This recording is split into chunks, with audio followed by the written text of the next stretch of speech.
All right, ladies and gentlemen, welcome back to this best of three series between Mouz Sports and Virtus Pro. We are here at the finals of the Natalic Pro League number 4, tournament number 2. This is the Illusion Rune for those of you following the Natalic.tv website. We just saw a pretty intense game 1. Mouz Esports with a very convincing early game. Their mid-game struggled a little bit, but then alas, they were able to bring it home and take game number 1. So we're now moving into game 2. One best of 3. Virtus Pro is one game away from elimination here, and we'll see if we can, if they can take it into a game 3, or if Mouz Sports will take a pretty quick 2-0. Thank you for joining us here on Dota Radio. I'm Zayori. Joining me once again is Hippie. We do have in-game broadcaster slots in this match, so we did miss the first one, but we should have broadcaster slots for most of the coverage of this tournament. So if you have a ticket, you want to check us out in-game, the Dota Radio guys are there. Woo, that's a little feat of strength for us. We were excited to be able to have that opportunity with Natalic. So big shout out to those guys. Make sure you support them. Natalic.tv is the official website. Hippie, my friend, how are you feeling coming into game number 2? Pretty good, pretty good. We see some slightly different bands, about half the same, half different, based on last game. You know, after the first game, there was a lot of back and forth in the mid game. Even though Mouz took such a convincing early game, the fact that VP really looked like they were on the verge of making something happen and almost rolling over Mouz at certain points in that game means that this could still be a very, very tight game. And I think, you know, if VP doesn't draft kind of a weak tri-lane against that incredibly dangerous aggressive tri-lane that Mouz had last game, they'll do a whole lot better. And they already made a good start because Lich gonna ruin your aggressive tri-lane by just making sure you never get any experience. Yep, that's certainly right. So Darkseer and Lifesteal are going to be the first 2 bans from Mouz Esports, and I always want to say Mouse Sports. They have one of those weird names where is it Mouz Esports or is it Mouse Sports? It's tongue twisted. Pugna and Furion going to be the first 2 bans for Virtus Pro. As you mentioned, Lich first pick, but there it is. Mouse Sports going to grab Elder Titan with their first pick. And we did mention in the last game, but he was totally ignored. Not picked, not banned, as No Tail says, not touched. I like that that bit of slang for when a hero is not banned or picked, just not touched, or he got touched a lot. So, alas, Elder Titan going to get touched here, and second pick will be Visage for Mouse Sports. So 2 pretty powerful heroes in our current meta here to start off this draft. Yeah, I mean, absolutely. The Lich, of course, very, very highly valued by a whole lot of teams. The Elder Titan, decidedly still powerful. He didn't get a gigantic nerf in that last patch. It was just the spirit damage. It's not like Natural Order, which is by far his best spell, got nerfed. His setup is still just as good with the Earth Splitter and the Stomp, just a little bit less damage in his laning potential. Visage, of course, has never not been powerful ever since her discovery by, gosh, who was it? I want to say it was Fluff when he was some early Liquid stuff with Fluff. He was using Visage a whole lot before anyone else was, and then everyone kind of noticed Visage and was like, oh my god, this hero's amazing. And it was this hero who everyone had said, oh my god, what a bad hero, and now suddenly everybody loves Visage. Yeah, no, it's a powerful hero, no doubt. Even after his last nerf to his tankiness, still an unbelievably powerful force. So Vengeful Spirit going to be the second pick for Virtus Pro, and we actually saw Mouz ban out Venge was one of the first 2 bans in the last match, and I apologize, somebody's vacuuming at choice time. Why you had a vacuum at 1 in the afternoon is beyond me. Oh, there we go, it's turned off. So anyway, Venge going to be the second pick for Virtus Pro. A little bit of a respect ban coming out from Mouz to start things off, and we'll see how they fare with Venge as they did fish their wish, so to speak, in this match.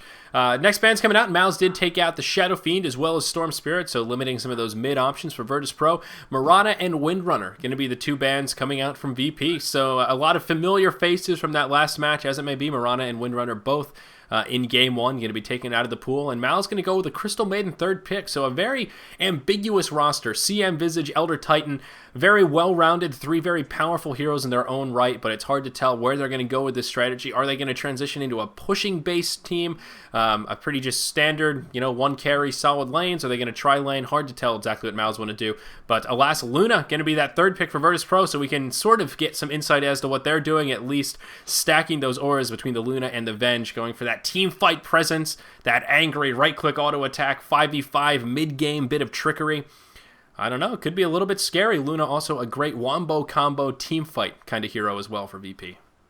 Yeah, I believe the Luna Vengeful Spirit plus, insert other heroes here thing is something that VP actually ran against Fnatic during that last series we cast between them a couple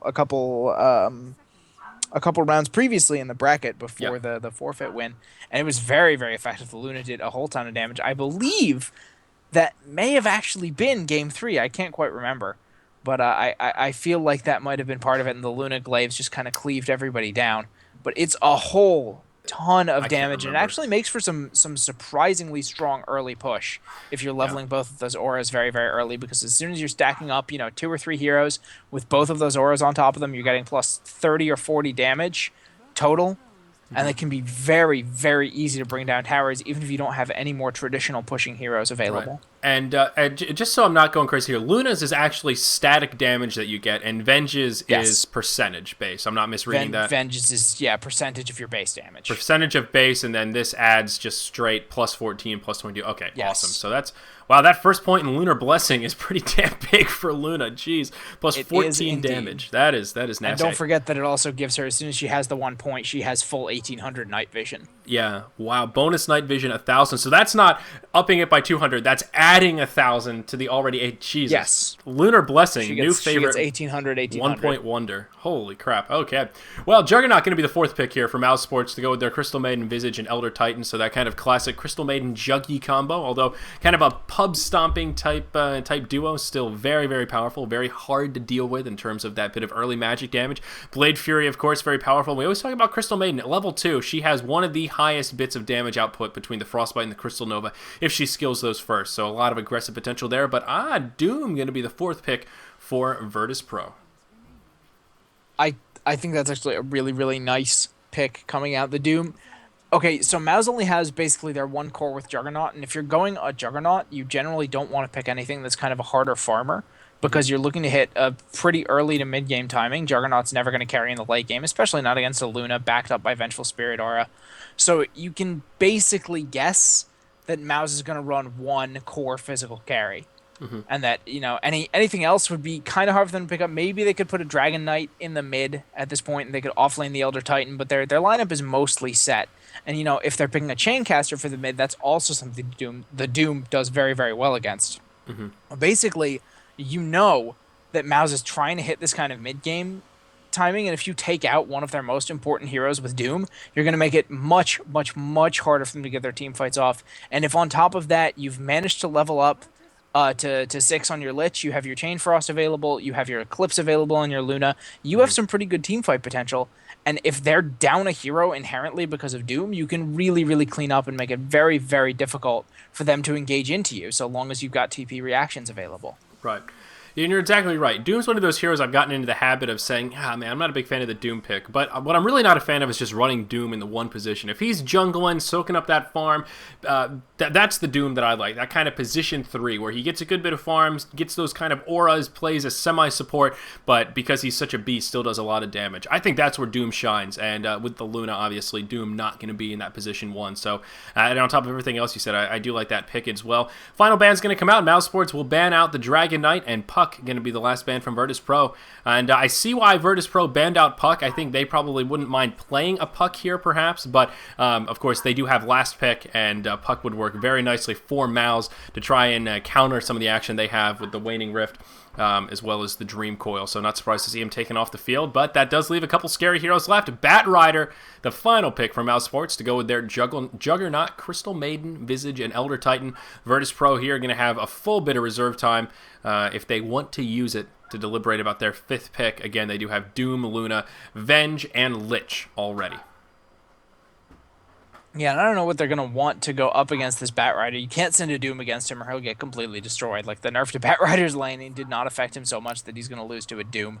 Right. And you're going to have probably the Luna Venge Lich as a tri-lane running. Maybe they're going to try mid-Lich. That's been attempted a couple times to get fast levels on a Lich, but I haven't seen it be particularly successful.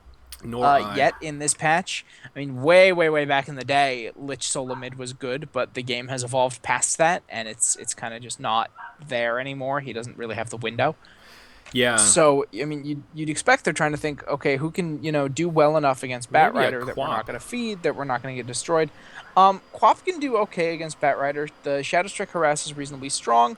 The Sticky Napalm, of course, isn't as big of a deal to her. The turn rate slow is what bugs her the most. Yeah. Because she still has to turn to do her blinks. Yeah, I was just trying to think of someone that can at least go blow for blow with a Bat Rider, hold their own, maybe win the lane a little bit, but also synergize with their roster. Although that would be very magic damage heavy. Then you're putting pretty much your team gets countered by BKBs. Again, is what'll happen if they go for that. But I think the Luna and the Doom, yeah. especially with the Venge Aura, could actually handle it just fine. Yeah. And remember, you'll eventually be stacking up the Wolf Aura from the Doom as well. Right, And probably a it's true. Vlad's Aura. So you're going to have 4 damage auras on this team eventually. I shouldn't underestimate the right-click auto attack DPS of a stacked Luna with the bouncing glaives. Well, and just in general, those 4 auras are going to make everybody hit for a whole crap load. You're going to have 36% from the Venge. I think it's 20% from the Alpha Wolf and another 17% from the. So I mean, I don't think they stack directly. I think they stack diminishingly. I could actually be wrong about that. It's going to be Magnus. Okay. And that's fine. He can sit in the back. He can bottle crow. God can do most of his work with the shockwave. It gives them the initiation that they were kind of lacking. The kind of good AOE initiation is set up for the Lich. It gives them good ganking potential. The RP, of course, I mean, just fantastic. Going to work.